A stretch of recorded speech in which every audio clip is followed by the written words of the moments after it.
وہ تاثیر نہیں رکھتا جو اللہ نے بارش کے پانی میں تاثیر رکھی. زندگیوں کو زندگی مل جاتی ہے. وَتَرَى الْأَرْضَ حَامِدًا وَتَرَى الْأَرْضَ خَاشِعًا، دو لفظ قرآن استعمال کرتا ہے. زمین کو دیکھو وہ ایسے پھٹی پڑی ہوتی ہے، حامدہ، اس کا ظاہر ختم ہو چکا ہوتا ہے. وَتَرَى الْأَرْضَ خَاشِعًا، اندر باہر سے زمین برباد ہوتی ہے. تو پھر ایک دم اللہ تعالیٰ آسمان سے پانی برساتا ہے. جب آسمان سے پانی اترتا ہے، اہتزت وربت وانبتت من کل زوج بہیج، تو بارش سے زمین وجد میں آ جاتی ہے، رقص میں آ جاتی ہے. اہتزت، جیسے خوشی سے لوگ جھومنے لگتے ہیں، ایسے جب تمہارا رب آسمان سے بارش برساتا ہے تو زمین خوشی سے جھومنے لگتی ہے کہ اللہ تعالیٰ اس میں وہ کچھ اتارتا ہے جو انسان کے بس میں نہیں ہے. تو زراعت کے نیچے پانی کو اللہ تعالیٰ لے کر آئے کہ یہ تم نے اتارا کہ تمہارے رب نے اتارا. لو نشاء جعلناہ اجاجا، اگر میں چاہوں تو دنیا کے سارے میٹھے پانی کو کڑوا کر دوں تو پھر کیا کرو گے؟ کہاں سے لاؤ گے پانی؟ تو آج کل تو ٹیکنالوجی کا دور ہے نا، کوئی کہہ سکتا ہے کہ ہم پلانٹ لگا لیں گے، میٹھا بنانا شروع کر دیں گے، پانی میٹھا شروع کر دیں گے. تو اسی ذہن کے لیے اللہ تعالیٰ نے ایک آیت اور اتاری ہوئی ہے، قل ارأیتم ان اصبح ماؤکم غورا فمن یاتیکم بماء معین. مجھے بتاؤ جب میں تمہارا پانی ہی ختم کر دوں تو کہاں سے لاؤ گے؟ ویسے ہی ختم کر دے. ان اصبح ماؤکم غورا، ایک قلعہ فتح نہیں ہو رہا تھا ملک شاہ کے زمانے میں، لمبا زمانہ گزر گیا، قلعہ نہیں فتح ہوا، پہاڑی پر تھا. ایک صبح اٹھے تو سارے شہر والوں نے سفید جھنڈے لہرائے ہوئے دروازے کھول دیے. کیا ہوا بھائی؟ رات کو نظام الملک جو وزیر تھا، وزارت کے لحاظ سے شہرت پانے والوں میں اسلامی تاریخ میں نظام الملک کا نام قیامت تک رہے گا. بہت اعلیٰ درجے کی صفات کا حامل اور ایسی وزارت کی کہ آج تک اس کی مثالیں دی جاتی ہیں. وہ سالار لشکر تھا. جب وہ تنگ آ گیا نا تو اس نے رات کو اٹھ کے دعا کی، یا اللہ ہم سے نہیں فتح ہو رہا، تو راستہ کھول.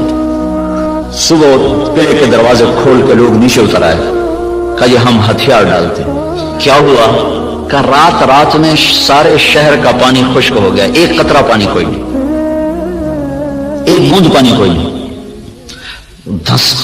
ان اصبح ماؤکم غورا، پانی کو دھسا دوں، کہاں سے لاؤ گے؟ اور دھنسے کو نکال دوں. حدیبیہ پر جب پہنچے 1400 آدمی، کنواں خشک، وہ پانی ختم. وہ تو حادثہ پیش آ گیا کہ انہوں نے اندر جانے سے روک دیا، وہ تو مکے جانے کی تیاری کر آئے تھے، راستے میں روک دیے گئے، پانی ختم ہو گیا. تو یا رسول اللہ پانی ختم ہے، کیا کریں؟ تو آپ نے کہا کوئی تھوڑا بہت ہو تو لاؤ.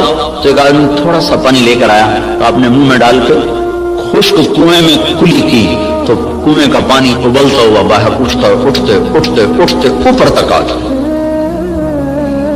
خشک کو اٹھا دیا، کھڑے کو دھنسا دیا.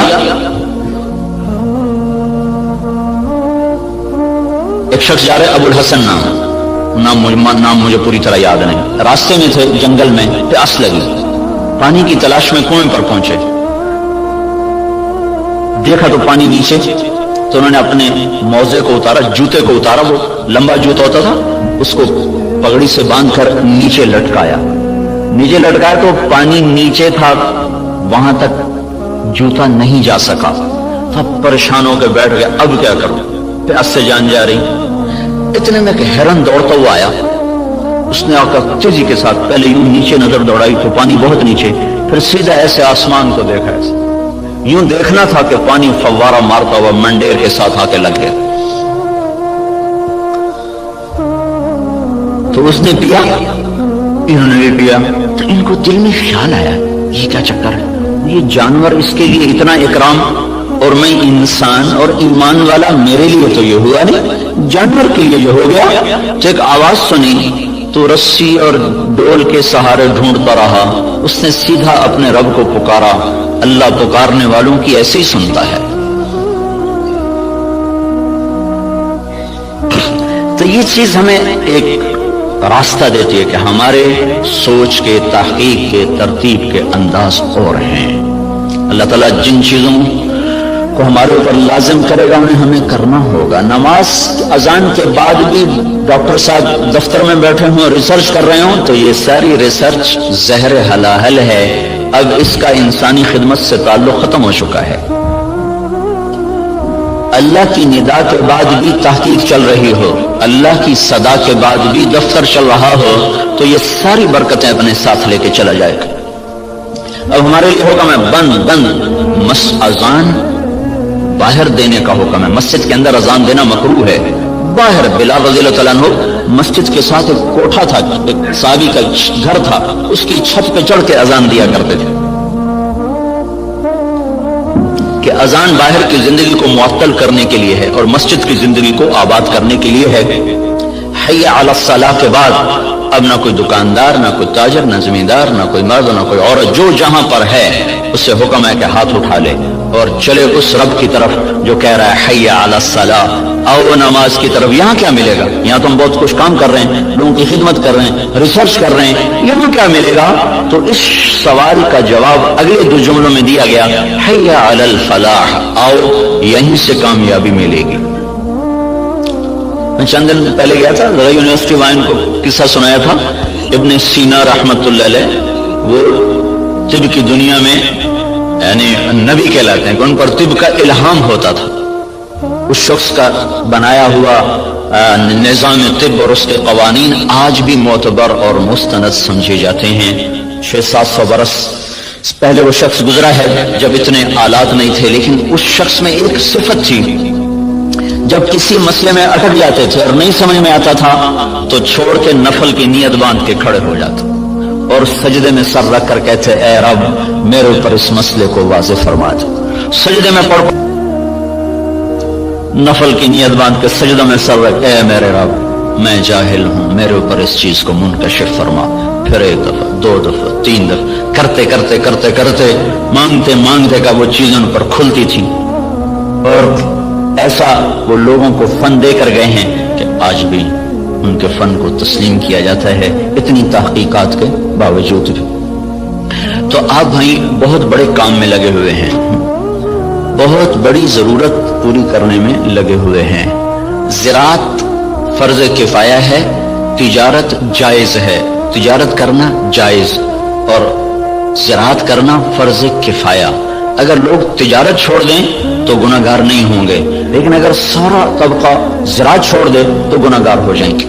علامہ خزائی رحمت اللہ علیہ نے لکھا ہے کہ زراعت کے چھوڑ دینے سے لوگ گناہ گار ہو جائیں گے، یہ فرض کفایہ، جیسے جنازہ سارے چھوڑ دیں تو مجرم ہو جائیں گے، تو زراعت فرض کفایہ ہے۔ بہترین مال وہ پالتو گھوڑا ہے اور قطاروں میں لگے ہوئے درخت ہیں۔ قطاروں میں لگے ہوئے درخت سے مراد باغ ہے۔ سب سے بہترین رزق جو اللہ تعالیٰ کسی کو دیتا ہے وہ گھوڑا اور باغ ہے۔ اور آپ نے فرمایا جب اللہ تعالیٰ نے معیشت کو اتارا، معیشت کو جب آسمان سے اتارا تو برکت کو کھیتی اور بکریوں میں رکھ دیا۔ جب اللہ تعالیٰ نے معیشت کو آسمان سے اتارا تو برکت کو کھیتی اور معیشت، کھیتی اور بکریوں میں رکھ دیا۔ سعد بن معاذ رضی اللہ تعالیٰ عنہ تشریف لائے تو آپ نے دیکھا ان کے ہاتھوں پر وہ کسی چلانے کے نشان پڑے ہوئے تھے، تو آپ نے کہا سعد کیا ہے یہ؟ کہا جی یہ کسی کے نشان ہے، میں زمین کھودتا ہوں، گوڑی کرتا ہوں، گوڑی کرتے نا زمانے میں ہاتھوں سے کرنا، یا رسول اللہ وہ میں خود کرتا ہوں، اس کے کرنے کی وجہ سے یہ میرے نشان پڑ گئے ہیں، بچوں کی روٹی کماتا ہوں۔ تو آپ نے ان کا ہاتھ لے کر ایسے چوما اور کہا اس ہاتھ پر جہنم کی آگ حرام ہے۔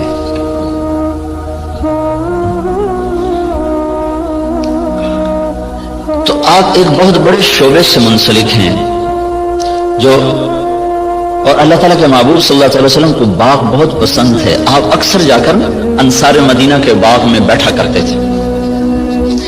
معاویہ رضی اللہ تعالیٰ عنہ سے کسی نے پوچھا، ایک بدو سے پوچھا تجھے کون سا مال پسند ہے؟ کہنے لگا چشمہ ہو، عین خوارہ وعرض خرارہ، چشمہ ہو ابلتا ہوا، زمین ہو سرسبز، اور نعجۃ صفراء فی قطعۃ خضراء، یا بکریاں ہوں اور ساتھ سرسبز چراگاہ ہو، یا کھجوروں کا باغ ہو اور اس کی چھاؤں ہو۔ تو کہنے لگے اللہ کے بندے سونے چاندی کا تو نے ذکر ہی نہیں کیا۔ انہوں نے کہا امیر المومنین دفع کرو، یہ بھی کوئی چیز ہے، خرچ کرو تو ختم ہو جائیں، نہ کرو تو پتھر کی طرح پڑے رہیں۔ تو اللہ تعالیٰ کے محبوب صلی اللہ تعالی علیہ وسلم نے ان ہاتھوں کو چوما کہ ان پر جہنم کی آگ حرام ہے. اور معاویہ رضی اللہ تعالیٰ عنہ اتنی بڑی زراعت تھی کہ ان کے کھیت میں 5 لاکھ من گندم ہوتی تھی. جس زمانے میں یہ ایسی اقسام تیار نہیں ہوئی تھی کہ جو ایکڑ میں 50 من ہو اور ایکڑ میں 60 من ہو. پرانی ہم نے بھی تھوڑی سی رکھی ہوئی ہے باپ دادے کی 591, وہ بس ہم اپنے کھانے کے لیے 2 ایکڑ کاشت کر لیتے ہیں. 15-20 من 1 ایکڑ سے وہ ہوتی. یہ اقسام نہیں تھی اور اس کے باوجود 5 لاکھ من گندم ان کے فارم سے نکالی جاتی تھی. اور عمر رضی اللہ تعالیٰ عنہ جب خلیفہ بنے تو انہوں نے اپنے ساتھ تھوڑا بہت اپنا کام کرتے تھے تو چلتے چلتے چلتے ان کی سالانہ جو آمدن تھی وہ 40,000 اونٹ تھے. 40,000 اونٹ عمر رضی اللہ تعالیٰ عنہ کے سارا سال وہ چراگاہوں میں چرتے رہتے تھے اور روزانہ 20 اونٹ ذبح کر کے مہمانوں کو کھلایا کرتے تھے. اور خود مہینے میں 1 دن گوشت کھاتے تھے. اپنی ذات کے لیے مہینے میں 1 دن گوشت اور مہمانوں کے لیے روزانہ کا دستور تھا. 20 اونٹ روزانہ ذبح ہوتے تھے اور لوگوں کو کھلایا جاتا تھا. تو یہ تحقیق اور ریسرچ تو سب کچھ ہے اور بڑی جان بھی لگ رہی ہے. اور خود ہم دیکھ رہے ہیں کہ ہماری 5 من کپاس ہوتی تھی اب وہی 30 من ہو رہی ہے, 35 من تک چلی جاتی ہے. ہماری 15-20 من گندم ہوتی تھی وہ 60 من تک خود میرے اپنی زمین میں نکلی ہے. اوسط کے لحاظ سے تو نہیں لیکن 2, 4, 10 ایکڑ ایسے ہر دفعہ دیکھے گا کہ 60 من تک گندم چلی گئی, 100 من تک مکی چلی گئی ہے. لیکن وہ جو ڈاکٹر صاحب نے بات کی تھی کہ ذلت تو ساتھ نہیں چھوڑ رہی, وہ تو اسی طرح چھائی ہوئی ہے. اتنی فراوانی کے باوجود ذلت سروں سے جائی نہیں رہی کہ اس کے لیے ایک اور نظام ہے, اس کے لیے اور اسباب ہیں. اس ریسرچ اور تحقیق و تدقیق کے ساتھ ایک نظام اور ہے, وہ ہے اللہ اس کے رسول کی پسندیدہ ترتیب زندگی کو بھی سیکھنا اور اس کو بھی اپنی زندگی میں شامل کرنا اور اس کو لے کر ساری دنیا میں پھرنا. اس امت کا جو کام ہے وہ ساری دنیا کے انسانوں کو اللہ کا تعارف کروانا اور اللہ کے دین کی طرف بلانا ہے. وہ پہلو ہمارا بالکل خالی ہو گیا ہے. میں مکہ میں تھا تو مجھے ایک ملے, اس کے PhD تھے ارضیات کے. ایک جگہ کھانے پہ ان سے ملاقات, وہ مجھ سے کہنے لگے آپ کے پاکستان کی جو زمین ہے ساری دنیا میں ایسی زمین کسی ملک کے پاس نہیں ہے جو اللہ تعالیٰ نے قدرتی اس کے اندر صفات رکھی ہیں. دنیا کے کسی خطے میں یہ صفات موجود نہیں. میں نے کہا آپ کی بات درست ہے, لیکن ایک اور ہمیں وائرس لگ گیا ہے جس نے ہماری ہر شے کو برباد کر دیا ہے. وہ بددیانتی اور خیانت کا وائرس ہے جو جان نہیں چھوڑ رہا. امریکن سنڈی بھی مر گئی اور کپاس کے وائرس کا بھی علاج ہوگا. تو بیوٹی کپاس میں نے اس دفعہ 10 ایکڑ کاشت کی تجربے کے طور پر, جس پر سنڈی ویسے ہی نہیں آئی, وہ نہیں آئی. ہم نے 10 ایکڑ کاشت کیا تجربے کے طور پر, اس پر سارے سیزن میں کوئی سنڈی کا اٹیک نہیں ہوا سوائے لشکری سنڈی کے. تو وائرس کو بھی کنٹرول ہو گیا, سنڈیاں بھی کنٹرول ہو گئی. لیکن یہ جو بددیانتی کا وائرس لگا ہے یہ مصیبت خانہ بڑھتا ہی جا رہا ہے. جب تک یہ اندر سے نہیں نکلے گا اللہ تعالیٰ کی نظروں سے ہم گرتے رہیں گے. کہ محبوب پاک صلی اللہ تعالی علیہ وسلم کا ارشاد ہے اذا تقضى الفيء دولا, جب میری امت میں حکومت کے افسران بددیانت ہو جائیں گے اور حکومت کے خزانے کو خود لوٹنا شروع کر دیں گے. والامانت مغنما, اور عوام الناس بھی بددیانت ہو جائیں گے, جس کے پاس امانت رکھی جائے گی وہ کھا جائے گا. والزکاۃ مغرما, اور مالدار لوگ بخیل ہو جائیں گے اور زکات دینا چھوڑ دیں گے.